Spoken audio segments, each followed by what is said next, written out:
2025 թվականի դրությամբ ապօրինի ծագում ունեցող գույքի բռնագանձման 136 հայցադիմում է ներկայացվել դատարան։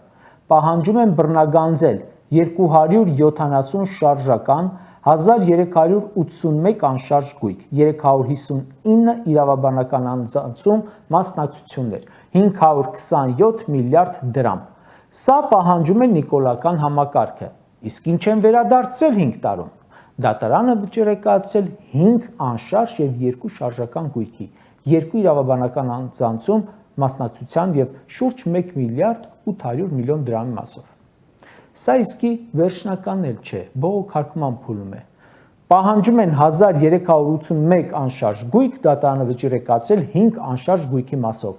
7 տարի իբր գործ են անում ու ունեն դատարանի ընդամենը 4 վճիռ։ Նաև այս դատական քաշքշուկների ընթացքում 8 անշարժ և 1 շարժական գույքի և 937 միլիոն դրամի հաշտության համաձայնագիր են կնքել։ Դա որն է։ Ըստ երևույթին ընկել են մարդկանց հետևից, գլուխն ազատելու, ահաբեկումներից պրծնելու համար ասել են «Արսա քեզ, մենակ ինձնից յանտուր»։